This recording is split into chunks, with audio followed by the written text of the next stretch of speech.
Yeah, since creatine, my brain fog has improved. I was thinking about what else it could be, man. I eat very well. I eat mostly whole food, steak, fruit. The glory bars, really, if it comes to candy now, I just make a batch. And that's it. I sleep somewhat better. I have increased. The only other thing I changed over the last 2 weeks, I increased my intake of berberine, which is something that regulates your A1C. So I would have to test and see if that makes a difference. Maybe my What's A1C? hemoglobin A1C, your blood sugar, essentially. So it increases your blood sugar? No, it reduces. It reduces it? Yeah. And my dad is diabetic, and my hemoglobin A1C was always at the border of being pre-diabetic, just always. You know how they measure it? 5.5? It's because of the double protein bars. Double. Because you're like, yeah, Bro, I make some glory bars, but those glory bars are full of honey, dude. It's triple, quadruple. And I'm always at the border. I'm never pre-diabetic. I'm like 0.1 or 0.2 away from that. But it's not ideal. Like ideally you're lower than that. I think you're closer to 5. So I wonder if I would have to do a blood test, see if the berberine does that, because I know a lot of people take that to go out of pre-diabetes and drop their A1C. A lot of people use that. I might need to look into that as well, because my dad's got diabetes type 2. He does? Yeah, I have metformin, which really helps with You that. take that? No, I have it, and I can get it pretty easily, but potentially it can help me. But I don't want to be like, I mean, I am kind of reliant on taking some pills every day. You know, I make sure I take my multivits and the various other ones that I have in my stack. But as long as you're kind of doing your due diligence and getting a blood test or something like that, because otherwise you're just taking stuff for the sake of it. I want to be careful I'm not doing that, which I definitely have done before. You know, you see someone say, sometimes I'm a bit of a supplement whore. Yeah, me too. I'll get I excited used to take much more, though. I used to be crazy. Like 20, 25 pills. Yeah, a bunch of stuff. I'm not doing that anymore. It's pretty much streamlined, but the ones I'm taking now, they're on the higher end. So, taking a bunch of very expensive ones that I just like. I feel good on them, but some of them are research-based. So berberine, I know, is good to reduce your A1C. I'm going to start tomorrow. It's arriving a NAD supplement. Yeah, for energy? Yeah, for energy. See if it does anything. I ordered a bunch of 4 or 5 items from this brand called Renew by Science. Huberman always talks about it. It's apparently a good brand, a lot of testing. I started retaking vitamin D3, K2. Yeah. Now, all of these new ones I'm taking are in liposomal form. So liposomal is kind of what the cutting edge supplement brands are doing now, because it allows you to essentially not pee out all of it, but it's more bioavailable. It allows you to be transported through your blood and get into your system better. Right. A lot of these things get digested by your gut. They break it down. You know? So liposomal form just holds it together, and then allows it to be more bioavailable. So I try to do that. Some supplements, they say it's more required for, and some you don't really need to do that for. But that NMN and stuff is all liposomal. Berberine is liposomal, and then D3K2 is also liposomal. And where'd you get D3K2 from? All from Renew. I got all from Renew. Yeah, the berberine. Symbiotic is good. They Symbiotic is a good brand too. Yeah, they do that. They do a lot of liposomal. Yeah. And then RHO. They're now at Sprouts. I used to buy from them online. Now I just saw they started at Sprouts like 2 weeks ago. Also good brand. I need to get some boron. Boron's good for test regulation. I think I need to bump mine up a bit. My friend's taking it. He reminded me like it's for helping your test regulation and helping to naturally increase that. Tony, who plays with us now, I went over his last night. He's all plant-based on stuff. Also someone who's never drank in his life. Never drank, never taken any drugs. Wow. I'm like, you should chat to Puya. He goes out on his own and just hangs out at the bar and chats to chicks. He loves just being about it, but he's never dabbled in anything else. But he's a nurse, but he takes only natural supplements. Okay. Ashwagandha, these kind of things. Maca root, another one for testosterone. For testosterone, yeah, maca. I might look into trying to. Tonkat Ali is another. Tonkat Ali is another one that he had there as well. Yeah. Yeah. Basically, all his supplement stack was just for shagging. It looked like. Yeah, man. I don't take anything for test. I know zinc also helps with test. I take a zinc. I take magnesium. I've probably taken too much magnesium, to be honest, with the electrolytes, because it's in the packet. Mm-hmm. So and I'm having 2 of those a day, and then if I'm playing football, I'm having a third. Mm-hmm. And I have a magnesium tablet at night to help with sleep. I still haven't decided careful. what type of magnesium to take, man. There's a bunch of forms out there, right? I have citrate, biglycinate. biglycinate, Is the one I got for threonate, taurate. There's a bunch of them. From what I've seen, threonate and taurate are the most promising ones. I've taken threonate before, but it helped less with sleep than glycinate. I don't want to take a bunch, bro. That's the thing. I'm trying to streamline all of this. Same. Like, only the things that are necessary. I still had a bottle of Armra from my photo shoot at home, and I didn't know it was full. So I started taking that again. That's another thing I just added. I just feel like colostrum is one thing. It's kind of a no-brainer. If you don't take a multivitamin, just take a scoop of colostrum. There's a lot of benefits scientifically speaking for colostrum. And then and bro, creatine, like dosing creatine above 5 grams, like 2 scoops, 10 grams, 3 scoops. I'm 20 grams in a day at the moment. Yeah, still. You feel difference? I don't Energy? know. I feel I feel pretty sharp. Exactly, like lights on. Yeah. That's how I feel when I take that much. It's a part of me which I've tried to suppress a little bit, if I'm being honest, because of my wobbly period, 2021, and also because of me noticing some parts of myself that can be a little bit pushy or cocky, or feel overconfident, bro. I was super overconfident and very kind of like pushing myself, alpha-y kind of style. I've softened a lot of that down, but I noticed that I like it. I like when I'm like that. Yeah, I get loads done, and I'm efficient. Yeah, I'm trying to. And you're confident. Yeah, but I think I'm trying to like manage how humble I am with that, because I think it can come across the wrong way. Yeah. And I've definitely let it pull me that way before. Well, hopefully now you practice more self-awareness. So if you can have that increased confidence with an increase in self-awareness, I think that's a good thing. Yeah. I love those days, because sometimes you sleep well, there's something in your brain chemistry and your body chemistry that's just aligning that day. Mm-hmm. And those are the days like where it's like, bro, life is on easy mode. You just fly. I had a conversation with Jordan Fuller about this, like, because he also has brain fog, a lot of times because of the mold stuff. I have brain fog since long COVID. So we still push through with the brain fog, but the days where that is lifted, dude, it's like Super Mario eating the star on Mario Kart, where he just goes like boom, boom, boom. Everyone's flying left and right, or he drives over them, flattens it out. Bro, that's how I feel on the days where I don't have brain fog. It's like, holy shit, man, it's unreal.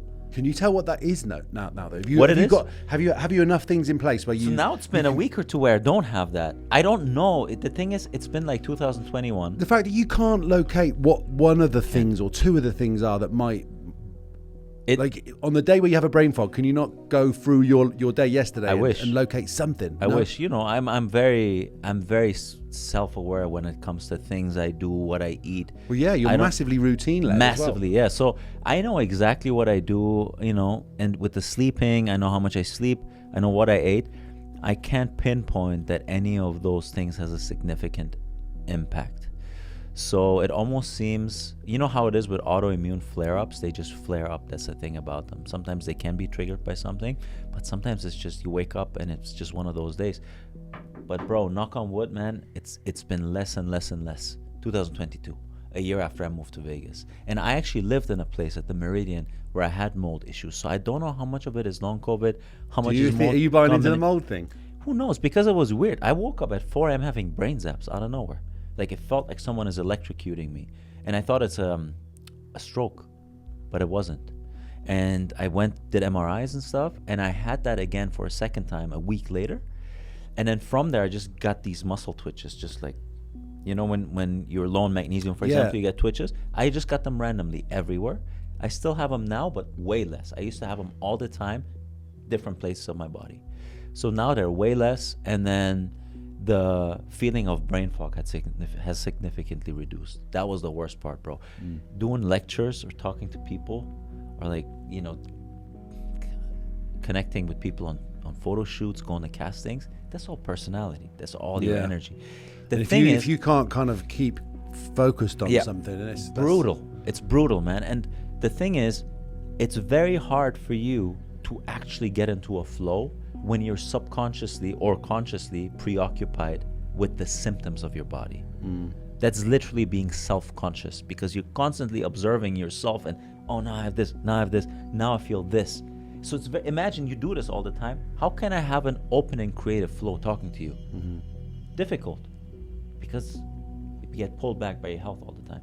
So man, it's when you have that and you don't have that, it's almost like someone just moved away all the clouds. And that gives you an extra boost of confidence. Not only do you feel clear-headed, you also have that reference point, that relative point of pain that is now lifted. That gives you that extra boost of joy, you know? It's like, yeah, let's go, man.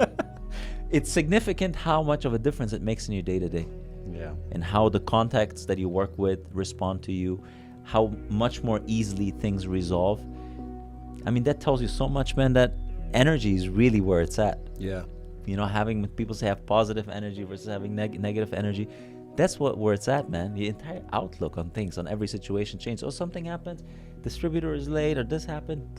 You deal with it very differently when you feel clear-headed. Yeah, you deal with it very differently when you have energy too. Yeah, like if you're not just brain fog, but say you're a bit tired, or you went out drinking last night and you haven't had enough sleep. Yeah, haven't had enough REM sleep specifically, and then the next day you're not as quick, you're not as clear to things. You can't make decisions as quickly. You're umming and ahhing. You're more at the mercy of your emotions, your emotional responses. You might get pissed off at something. It's just crazy, mate. It's crazy how much of a difference it can make. It's almost like when you're sick and you can't think of anything, and sick, I mean, like same sort of thing, like when you're sick in bed with the flu, for example, and you can't think of anything but I can't wait till I'm healthy again, and then you're like, you wish nothing but just to be able to have a day without the ailments. And then you have that day where it's clear again, and all of a sudden you're like, I'm back, everything's possible again, right, what's the first thing I'm going to do? But like that's sickness, but a lot of the stuff that we do is self-inflicted sickness. It is. The most difficult part, though, when you actually have sickness or this brain fog, is the days when you have good days, because I still had them in the period of the last 3 years. I had the good days too. You have the hope that it's gone, and then you just wake up and it's back there. And then there's again a period of 2-3 days where it's gone, and it comes again. And that's because you get hope. When you feel good, it's like, oh, my body's coping with it. I'm strong, I'm young, my body's fighting it. I'm eating, well, it's making a difference. I added that supplement's making a difference, you know? Started meditating, making a difference, and it just comes back. It's that hope and the crushing of hope, crushing of hope, and the uncertainty that you deal with, you know, when it comes to, that's the difficult part. This is an interesting part of the conversation, because it's another, like, right, we want to heal, but then there's a part of you in your head then, maybe right back here, which doesn't fully believe that you've gotten through it, or that it's going to come back, or that it's looming over your shoulder, and at some point there it's going to be. And that's also fueling it actually coming back. For sure, it is. How can you shake that part off? It's difficult, because a lot of your confidence about things going one way or the other is based on outcomes. Like we always talk about, it's based on your internal state, but there's truth to it. Obviously your internal state is also going to be dictated to a certain degree by the three-dimensional realm. Unless you're a freaking high-level guru that goes in the mountains and completely detaches from the world, they might be able to create those inner states all the time, but they're also separated from the physical world the way that we know it. The way that you and I go through life, we're surrounded by people, events, conditions. We have a job. I have a partner, but we have friends. So a lot of things happening around us that's going to trigger us emotionally, right? And certain outcomes in life give you more or less confidence. That's unfortunately how it is. You can regulate that more if you're someone who is self-aware, but it doesn't mean that you're completely separated and unshakable by the world. So when you're sick and you feel like you're getting better, and then it hits you again, it's that outcome of it hitting again. It's that data point that is very difficult for you to have that 100% conviction that it's gone, because not only are your eyes presented with the issue, you're feeling the issue as well. It's not just some objective thing separated from you. You're feeling emotional pain or physical pain or brain fog. You feel it. And so that's the thing, you constantly battling. You get better. When you're better, it's easier to get into the mindset of I'm healed, my body's healing itself, and then you present it again with the counter evidence. So some of that is how resilient can you be despite these symptoms manifesting itself, and you just reframing it and shifting perspective, saying, oh, that's just a temporary setback, and it's part of the healing journey, because the healing goes like this. So that's a way of coping with it, but it doesn't mean that you can just 100% all the time be convinced. Very difficult. Yeah. I had me thinking during that of like various things that I've had in the past and whether they're going to rear their ugly head again. I get it's like you can't concentrate on that though. You can't, because if I put all my thoughts into that, I'm going to end up being like, you know, someone who's ending up on WebMD and asking ChatGPT what's wrong with me. If every single potential feeling. I have a friend who asks ChatGPT all the time. I mean, it's up to you how much you want to interact with AI, but I think that you just got to be careful when you're asking it questions about your health or your feelings, because it's the same as like the self-fulfilling prophecy thing. If you're online looking up, you know, oh, I got a headache today and something else, and then it's going to make a bunch of suggestions, and then you pick one, like, oh, I probably got this. Like the amount of people I hear that say that they have something that they've never had a doctor or, and especially mental health conditions at the moment, more so even than physical, I would say. Yeah, it's like a mental health epidemic. Yeah, I certainly found myself being a hypochondriac a lot of times. Yeah, it's like, and the problem is when you go on ChatGPT or WebMD, you have anything from lack of sleep tonight to cancer, right? Everything in between, bro. It's giving you the whole range, and dependent on how dispositionally anxious you are, and more specifically how dispositionally anxious you are about your health, the more likely you're going to tilt towards the extreme range of disease. Oh, I always knew something is wrong with me. Yeah. You're feeding it. You're feeding it. Yeah. Dude. Yeah. So and we also know that, you know, your belief about your health is going to be predictive of your health. Alan Langer studied this a bunch, right? It's like what do you believe? What do you believe is going to predict health outcomes? We know that from the placebo effect. Yeah, that's mad, isn't it? It's a mad effect. You, and we know about it. Everybody's heard of what that is. But people just brush it off a little bit. That should be the main studied effect, really. Yeah, I often wonder about placebo effect and some of the supplements I'm taking. I should really be able to do like 3 months of nothing at all, take a blood test. I came to the conclusion of, it doesn't matter. Because you believe it's doing something. Exactly. It's doing something. Exactly, bro. It's like if I get a positive effect and it's placebo, even dispensing with the question, was it placebo real? I stopped caring about that. If it helps, it helps. Oh, maybe placebo, even better, man. It's fine. Doesn't make a difference. Yeah. Because why dissect something that is working for you? I mean, that's just kind of fair enough. It's one of those things, you know. What's great is if you can induce a placebo without taking anything. That's the true mind, though. That's the guru mind. Yeah, beat a placebo. That's Joe Dispenza's book. Yeah. Is beat a placebo. Is put yourself in a deep state of meditation, where you're in those slow brain waves. Oh, by the way, sorry, just because you mentioned meditation, that actually will. I feel like that's got to be, because we know REM sleep again, because I'm on my sleep game, is the main part of your sleep where you're going to be body's healing. Perhaps you're even healing during meditation. Then, when you reach that wavelength level, then you're healing then too. I believe that from the inside out. Yes, absolutely. So you can literally put yourself into a state daily to help heal yourself. Yes, and it also makes up for lack of sleep. You can use it to make up for a night where you sleep less than usual, and that's a practice called NSDR, non-sleep deep rest. Yes. Have you heard of that one? I heard of human talking about that. This is very, very similar, because you're going to lay down and you're going to focus on each body part and release and release and release, and that naturally gets you in a slow brain state as well. I used to do that, and now I kind of just do it naturally, I guess, when I go into deep meditation.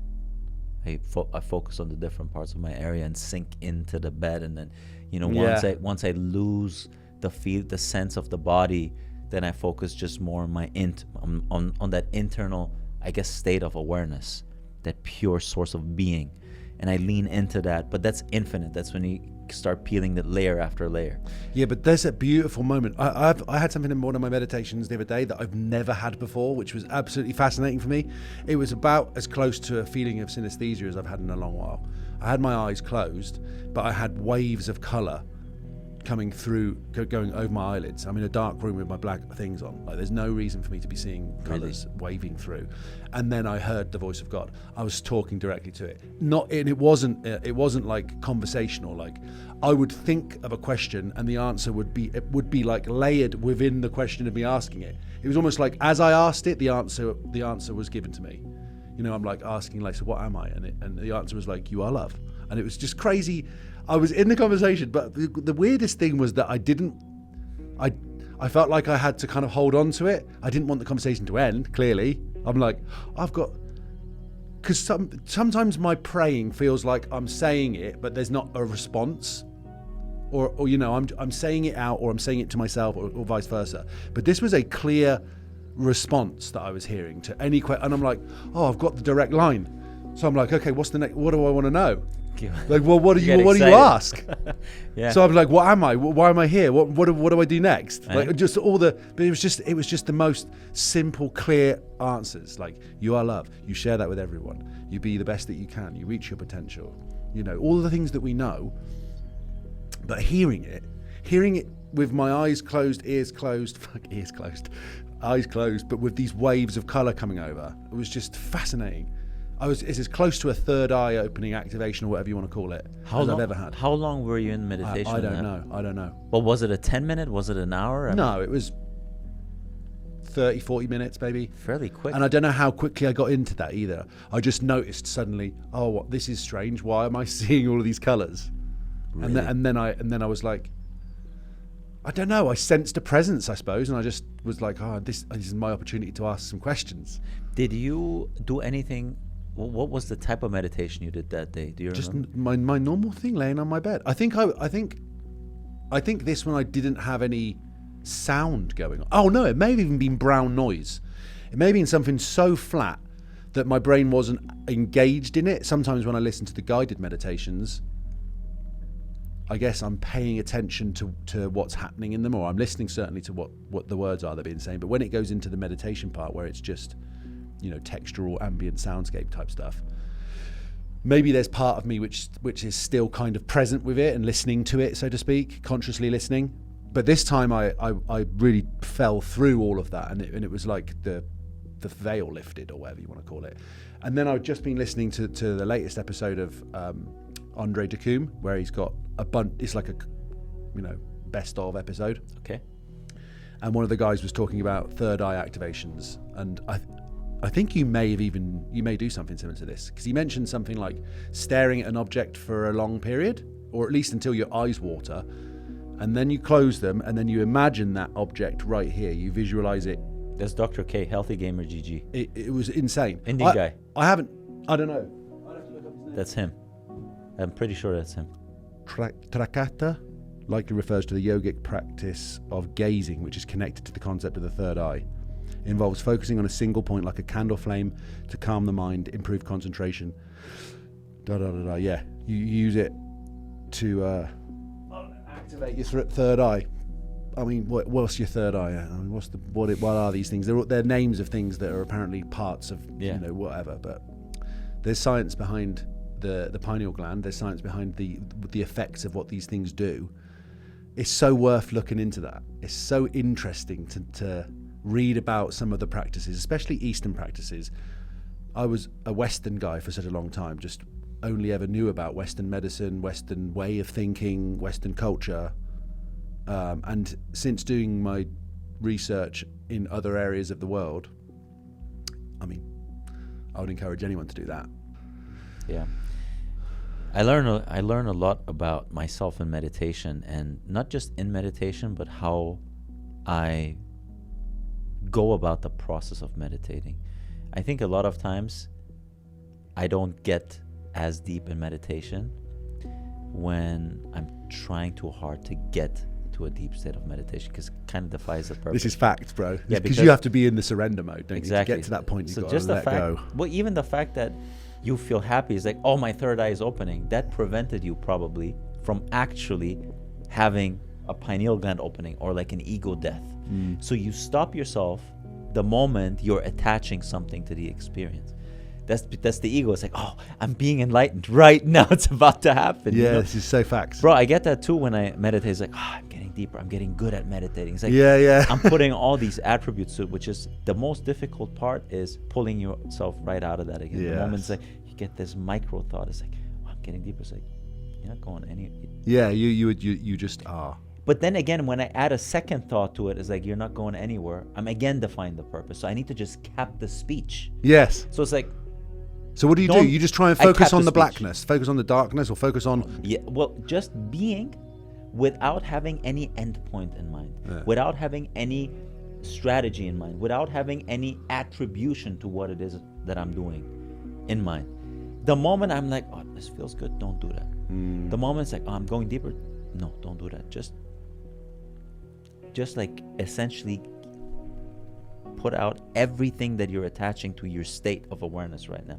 That's the most difficult part, man, because your freaking ego comes in and throws in all these things. Oh, you're getting better at this. Yeah. Oh, you're even better than last time. All of that is counterproductive if you actually want to go deep, you know? Yeah, I never thought of it like that. That's so true. Dude, yeah, it's that's the thing. And it teaches you so much about life, because think about life and everything that you're doing. When you are actually in the mode of flow state, it's not your mind being on the end goal. It's not about the paycheck you're collecting next week. It's not about you obtaining a certain status or promotion. It's not about you looking better after the workout. It's just the identification with the task or the thought on hand as you go through it. Think about it, right? You take away anything around it, that's the flow state. You forget about time and space. And now apply that to meditation. It's again, be there and take every expectation away from it. Any attribution of what it is, what you're doing, away from it. The moment you have speech, you have inner commentary. The moment you have inner commentary, you already know what it is, man. That's why they use mantras. Yes. Oftentimes they're words that you don't know and you don't understand what they are, so it's just something that you repeat. Or they have the rosary beads, you go around, so that it becomes kind of, not boring, but monotonous enough that you begin to kind of, you're just concentrating on moving around the rosary beads. Absolutely, and that makes sense, because every time you say something that is every time you say something familiar, a commentary, an attribution, it activates some part of your brain that is experiential from the past. It evokes, whether you want it or not, it evokes a chain of thoughts that is essentially part of your past. There's some experience in your past that allows you to reflect relative to the point you're at right now. And a mantra doesn't do that, right? Because it's just words, like you say. So it shouldn't be evoking that map of experience that is already stored in your brain. It should allow you, I think the goal of that, I don't know, I'm not an expert in that. I would assume the goal of that is to keep you in that neutrality. And to keep you in that balance. That's the most difficult part, man, but it's also the most important part. Is that, like you say, is the letting go. It's the letting go. That's the hardest thing to do generally in life, though. This is the Buddhist thing that you were mentioning before. Having no attachment. I mean, good luck with that for the rest of your life. It's so hard to not have some attachment to something, like even your partner, like to be not attached to them. But this sounds counterintuitive, but you get it. It's like total dedication to yourself to be absolutely the best that you can be guarantees you the best from your partner. But most people would think, oh no, I need to give all of the things to them. Well, yeah, you give them all of your love, but that it requires you to do that to yourself first. For sure. Yeah. But I think from a Buddhist perspective, even an attachment to self-improving is a wrong attachment. I agree with that, Because it would be it would just be the acceptance of your good and the bad. But the thing is, I think with the way we live in the Western world, I, at least for myself, made the decision and came to the conclusion that I'm good with never fully detaching from this life of the physical world. All I'm doing is navigating. And the reason is, man, like if you actually want to do that, the story of the Buddha is he was a king. He had a wife. He had a kid. He decided to detach from his kid even to become enlightened. So that tells you like the level of sacrifice you would have to make to fully live by the concept of detachment. I'm personally not interested in that, in doing that. So my whole goal is how to practically incorporate these tools and navigate while I'm going through a normal life in the physical world, having a job, making a career, modeling. I'm more interested in that. Some of those concepts are still very valid, but for myself, I made I just know I will never fully detach from the idea that I'm gonna depend on, I guess, going to the gym, or depend on your partner, the love of your partner to a certain degree, or when I have a kid, the love of my kid. I think the definition of what attachment is then is, because that's not necessarily attachment, that's just a conscious choice. You enjoy that process. You're not attached to it. No, I think you are. You think you are? Yeah, because it would mean if I'm not attached to it, I would not feel hurt by any So means, right? let me give you a theoretical situation. You know, you hurt yourself in an accident. You can't go to the gym and work out anymore. Like, what are you going to do? You're attached to it. You're going to be depressed the rest of your life? No, you're going to break through that. Yeah, but that's not what I'm saying. I'm saying if that would happen and I can't go to the gym, would it bother me? Yes, it would. I know it would bother you. That's attachment. But you would have to learn to be... Sure, but it's still attachment. Like, if it would absolutely not bother me if I was completely unattached. That's what I'm saying. I'm not interested in full detachment. I'm just not interested in it because it would require me to live a life that is not aligned with, I guess, my Western lifestyle. I'm interested in optimizing it. And I think most people that think that the goal is complete detachment in this world, I think they're going to struggle a lot because it's going to be very difficult since you're so close to all the things three-dimensional physical world, especially if you have a career, if you have a family. I mean, tell someone that, you know, you should absolutely be detached from your wife and your kids. You should not feel anything if your wife leaves you. You should not feel anything. Is that what Buddha says? I think that's what detachment is. But anyway...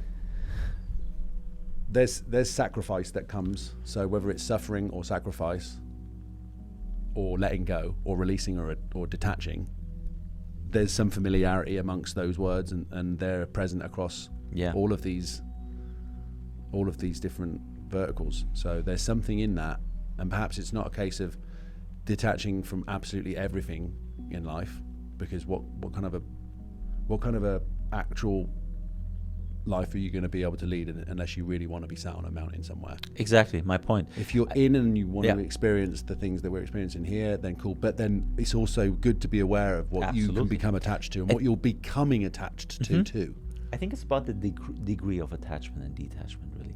It's not about having the degree. It's not about zero detachment for me. It's about losing a certain level of detachment, whatever that is. I think that helps me when it comes to, for me, the most successful attempts I've had in life is when I'm doing something for the sake of doing it rather than for the expectation of the outcome. Mm-hmm. If you look at all your big successes, you would have started them off because you just loved doing it. Because I loved it, felt right to do it. And that's also going to guarantee that you stick at it. Yeah, and I think that's a certain level of detachment because my action is not glued towards the achievement. Yeah, that is called attachment. So to that degree, I was detached and I was identified with what it was that I was doing rather than with the outcome of it. And so that's why I like the Buddhist teachings, because it's just a helpful thing to know. And that's how I always feel.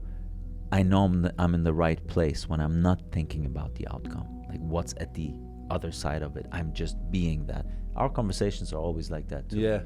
Football's always like that. Football's like conversations that. Are always Boxing like is like that for me. Boxing's like that. Yeah. Yeah. You can't think of anything else when you're boxing, though, can you? It's not like you could be anywhere else. You're there. Yeah. Just I think the more you can fill your life with those moments, the more happy you will be. 100%. The more purpose you will find. And I think ultimately the healthier you will be. A lot of the diseases stem from the absence from enough of those moments. I agree, my brother. Yeah. All right, let's get wasted. Should we do some more? Another shot? Mini shot. Just a little mini? Yeah. Because we're on the health kicks.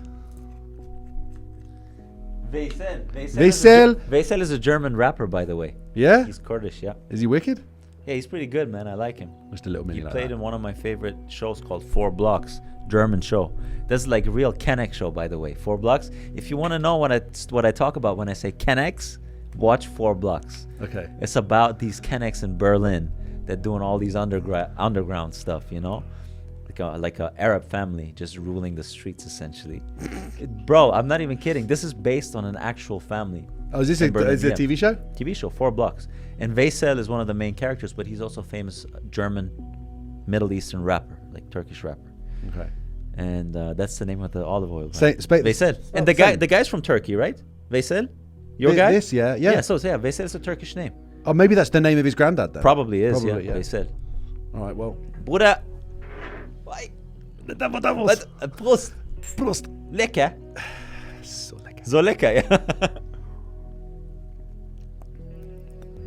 Bro, you still have some. You said the ketones. Bro, that ketone. Bro, the ketones taste like straight jail. Jail. The bro. worst possible thing a human can eat. That's how bad it is. You wanna really like finish someone off the last meal? Ketone. Thank God that's not a ketone aid ad, man. You want to finish someone off? Give him some ketone. I gave some to Alex. She was almost crying, man. I'm telling you, like if you want to be Bro. like nasty to someone one day, you want to put a prank on someone, give them a ketone. Give him a ketone. You should start doing that in the clubs, man. Yeah, Then keto shots. Oh, gross. Tell them this is absinthe or something. Yeah, like that. yeah, all right. It's like, oh, you're gonna be wasted. You're gonna be wasted. Guaranteed they're gonna feel wasted if you ask them. It's like, Yeah, oh yeah, I placebo. feel the buzz, Did man. you feel it? Yeah, Yeah. me too. Hashtag you are the placebo. Yeah. We've never really done a health episode, but we both are on it all the time, and it'll probably do quite well to talk about what are the questions that you get asked. When you're at the gym, people are always asking you what you're eating, what you're taking, this, that, and the other. Like people are going to be interested in that because you've got the visual proof of the achievement. Mm-hmm. Yeah. So it's about time we did a episode where we kind of 100. openly discuss some of that shit. So I'm happy that we did that. Like gym stuff and supplements and Supplements super interesting, like skincare. but also cutting edge. Like this is what I'm discovering at the moment. This is the latest research on this. Like we've looked into this. This is what I'm taking. Especially with you, someone like you, who's like, I'm not taking that one anymore. I did some more deep research and now I'm on this type. This is the one that gets straight to the. But that's information that high performing people are going to want. People who want to optimize want to know that info, but they may not have done the research. So the fact you have, that's the kind of shit that we should be chatting do about. it. I think in terms of fitness, I'm not very cutting edge. I kind of just do what I like in the gym. Yeah, you probably. I work out very hard though at boxing. So, but in terms of supplements and diet, I try to read some research. Yeah. And also mental health, I try to read research, and I definitely read research. But yeah, we can definitely do that, man. I think we'll just touch on that. You're a also few times. part of that same group, really. For sure. Yeah. I saw your supplement cabinet, my brother. Yeah. Nicely, neatly organized. Oh, yeah. It's like a periodic table from A to Z. Zinc here, this here, that there. I got my morning stack and my evening stack. And let me guess, you already have it stacked out for the day. It's like in a nice Monday, Tuesday, Monday to Wednesday. Sunday, yeah, See, I do the little. I'm the last guy to do stuff like that. I love that. man. You're That's so organized, bro. love that. Kudos. Stolz auf dich. Stolz auf dich. Yeah, you're good with that stuff, man. I sometimes forget a supplement here or there, but more often than not, I'm pretty solid. It's just Yeah, like- I like those little routines though. Like when I read the book Flow. Have you read the book Flow? no. Vihali is like a Russian or a Ukrainian fellow that wrote it. Very highly recommended, by the way. You should read it. He says that you can make anything a flow state, even brushing your teeth, by doing it your specific way, which is exactly what you do at the gym. So if you've got your ritual routine of my toothbrush, and you put it into this place, and then you open the toothpaste this way, all of those specific things that you do, which might to someone else be ridiculous, but to you, it follows some kind of a pattern that you're going to go through step by step, and then there's each step there's the dopamine release, and it keeps in Because you follow the structure? because you made it your own. I think because you do it so specifically in your way. Like this is my nighttime ritual. I'm going to wash my face, then this, then the Tatcha Dewy goes on, then the spritz. 1, 2, 3, 4, 5, whatever it is. But you may not be as OCD on it as I am. Oh, when it comes to skincare, I am. But I bet you are. This is it. You'll still have, and everyone will have their certain routine that they enjoy. It's about trying to kind of lean into those things. Bro, I love that. When it comes to skincare, going through every step, yes, I agree with you. I do get a little bit of dopamine. And you there. do. And then you go to bed or whatever, or if you do it in the morning, you do your routine in your specific order, and you're ready to rock the day. Like you'll feel a little bit less than when you didn't do your routine. Yeah. Like those things, those little ritualistic habits that we have, the patterns, are super important, I think. It's well worth a read, that book. Okay. I'd recommend that one. I'll look into it. Yeah.